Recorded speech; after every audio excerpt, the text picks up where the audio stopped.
Dice en el versículo 11 de Hebreos 7, si la perfección fuera por el sacerdocio levítico, porque bajo él recibió el pueblo la ley, ¿qué necesidad habría aún de que se levantase otro sacerdote?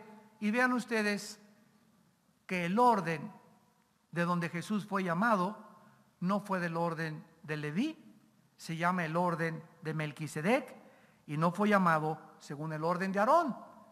O sea, si los descendientes de Aarón y de Leví hubieran podido de alguna forma llevar al ser humano ante Dios, ¿para qué llamó Jesús a Cristo? Se hubiera continuado el sacerdocio hasta nuestros días, y esto fue precisamente lo que hizo Roma.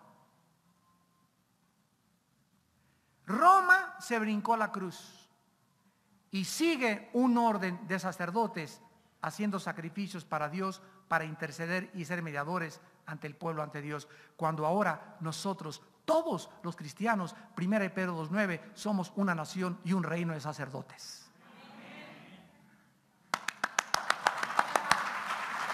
Gloria a Dios, gloria a Dios. Estas verdades son las que nos hacen que las vendas se nos caen.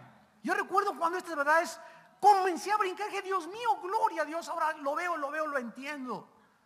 Y veo los errores de la religión y veo lo que hiciste por mí. Y estas revelaciones maravillosas deben alegrar profundamente nuestra alma y nuestro corazón. Roma se brincó la cruz, porque desde la cruz ya no hay un grupo, un cliché especial de sacerdotes. Y Roma llama, no es Dios el llamado, y los pobres curas caen de pederastas, en homosexualidad, las monjitas en lesbianismo, etcétera, etcétera, relinchando como caballos bien alimentados, los pobres arañando las paredes como tigres, porque descubren que ya son, que tienen que hacer un voto de celibato, que a fuerza no pueden casarse con nadie. ¿Dónde dice la Biblia? ¿En dónde? Ni en ninguna Biblia dice que para servir a Dios se necesita ser soltero. ¿Por qué? Porque es el llamado de Dios. Se brincaron la cruz y Roma continúa con el sacerdocio levítico, porque no entendieron lo que pasó en la cruz. Bueno, aquí en Hebreos 7 sigamos leyendo. Si el sacerdocio humano levítico, ¿verdad?, nos podía llevar a la madurez, ¿para qué murió Cristo? Versículo 12, pero porque cambiado el sacerdocio, es necesario que también haya cambio de ley. O sea, la ley del Antiguo Testamento, señores rabinos, con mucho respeto, era para el orden levítico y el orden arónico. Y esa ley en el Antiguo Testamento, cuando Cristo vino, dejó esta ley que fue aplicada y fue estilizada y fue programada y diseñada bajo el orden levítico, y al estar en Cristo me paso a otra ley, que es la ley de Cristo, la ley del Espíritu, la ley de la libertad en Cristo Jesús. Dice en Romanos 6, el que ha muerto ha sido justificado de la ley. O sea que esa ley en Romanos 7 se personifica como una mujer casada con un dictador, donde la mujer no puede hacer nada hasta que se muere el marido. Y cuando se muere el marido, la mujer queda libre para casarse con otra persona.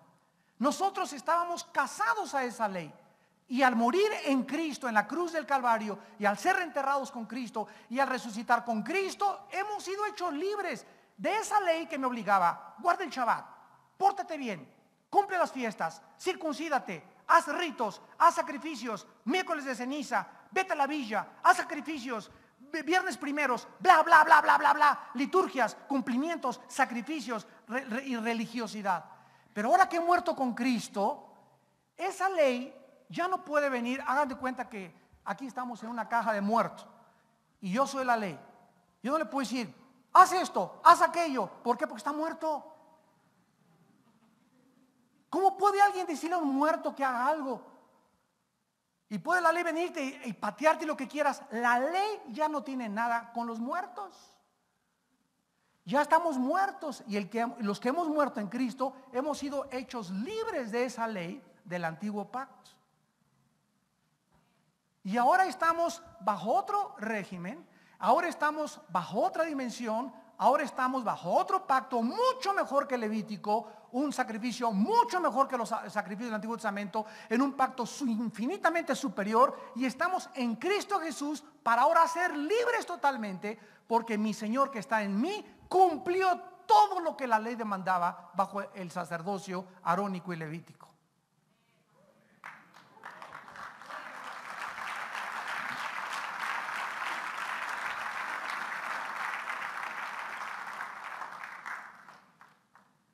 Vamos a entender Melquisedec. La palabra Melquisedec significa rey de justicia.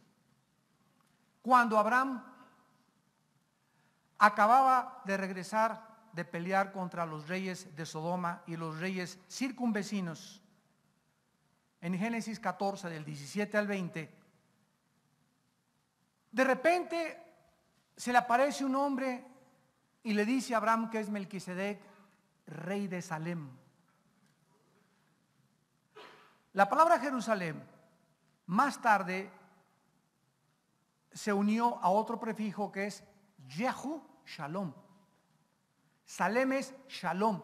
Shalom es la palabra más exquisita, más profunda, más preciosa, más maravillosa de todo el hebreo. Shalom. Porque significa paz, prosperidad, bienestar, dirección, seguridad, estabilidad, abarca todo aquello que Dios tiene para nuestra vida. Es la vida abundante que Cristo nos vino a dar. Mi paz les dejo, mi shalom. O sea, en Cristo estamos completos y en Él tenemos todo lo que anhelamos y todo lo que necesitaremos en nuestra vida. El rey de Salem se le aparece a Abraham, y Abraham, sin que Abraham no sabía de los diezmos. En tiempos de Abraham no había sacerdocio. Acuérdense que todo vino después en el monte Sinaí, bajo la ley mosaica. Pero en los tiempos de los patriarcas no había sacerdocio, no había Aarón, no había la tribu de Leví, era Abraham nada más. Y Abraham le da los diezmos a alguien que jamás había conocido. Y en el momento en que Abraham le da los diezmos a el rey de Melquisedec, y en el momento en que Abraham le ofrece vino y le ofrece pan a este rey, nos damos cuenta inmediatamente.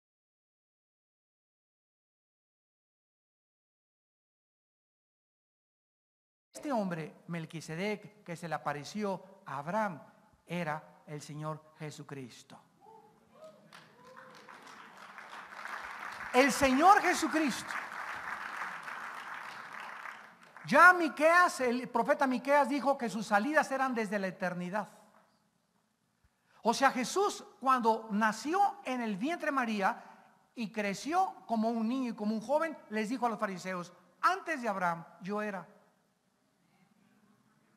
O sea, no fue la primera aparición, fue la primera aparición encarnado en un ser humano. Pero Él se apareció sin encarnarse en ningún ser humano antes de que naciera en María, porque Él es el eterno Hijo de Dios.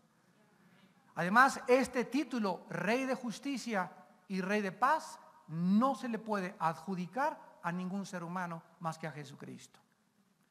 Ahora, este Melquisedec que se le aparece a Jesucristo, nos damos cuenta que representaba un sacerdocio no humano. Representaba un sacerdocio eterno. Entonces Cristo es llamado bajo un orden eterno de entre los hombres, pero no conforme al oficio temporal de los sacerdotes terrenales, porque los sacrificios de los sacerdotes terrenales nunca podían borrar el pecado. En el Antiguo Testamento el pecado no se borraba, se cubría. La palabra expiación, kafar, en el hebreo significa cubrir. Hagan de cuenta que tengo aquí una mancha de tinta. Entonces el sacrificio de un chivo me hacía esto, me ponía un saco. Y ya con este saco me podía presentar ante Dios porque estaba cubierto mi pecado. Pero si yo me hacía así, ahí estaba la mancha. Cuando Cristo vino, no vino a cubrirnos, vino a lavarnos. Totalmente.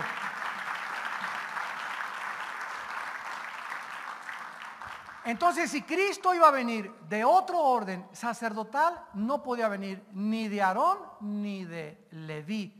Versículo 13 y 14 de Hebreos 7. Hebreos 7, 13 y 14, para terminar. Y aquel de quien se dice esto es de otra tribu, de la cual nadie sirvió al altar. O sea, versículo 14, porque manifiesto es que nuestro Señor vino de la tribu de la alabanza. Judá significa alabanza. Allá atrás están así. Despierten, alégrense, hermanos, gócense con el Señor. Vino de la tribu de la alabanza, de la cual nada habló Moisés tocante a sacerdocia. Nunca se mencionó que nadie vendría de Judá. Y aún es más manifiesto si a semejanza de Melquisedec se levanta un sacerdote distinto. Y veamos las características. No constituido conforme a la ley del mandamiento acerca de la descendencia, o sea, de la ascendencia de Leví y Aarón, sino según el poder de una vida indestructible, el sacerdocio del nuevo orden eterno de Melquisedec, el rey de justicia y el rey de Salem, tenía que ser un poder que ningún ser humano podía destruir. Era un poder indestructible, el eterno Hijo de Dios.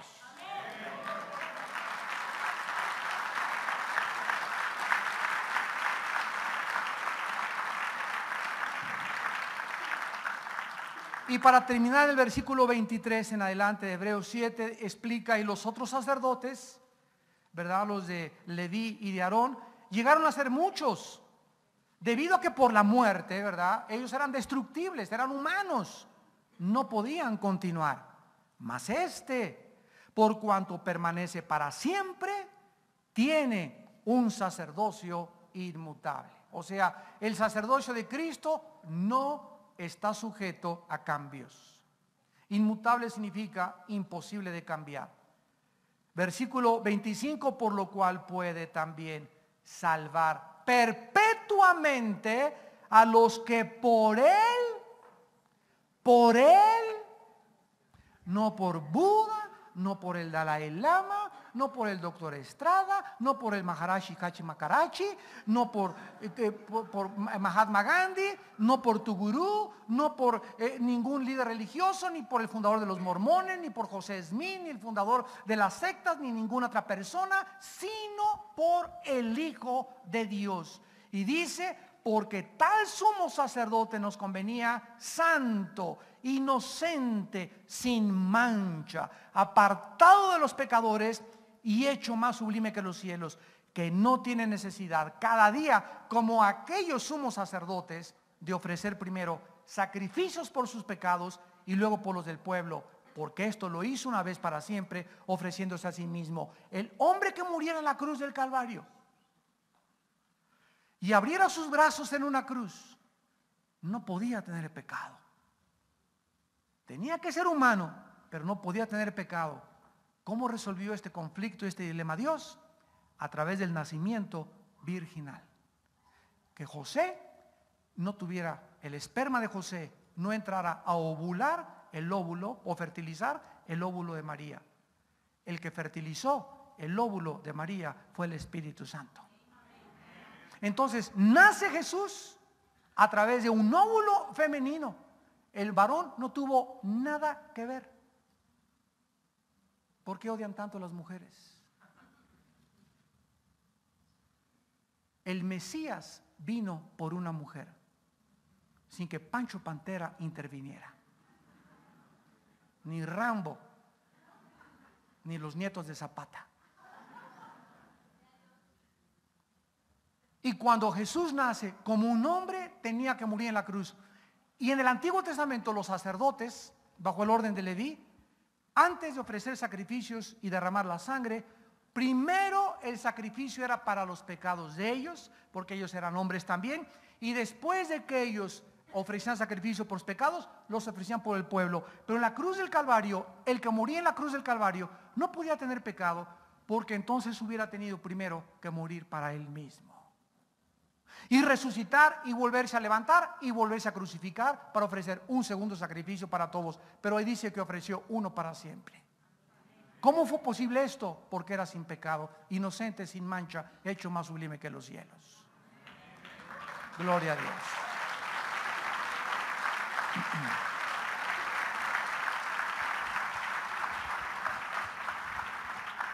Bendito Padre, te adoramos en esta noche, Señor. Te alabamos por tu grandeza.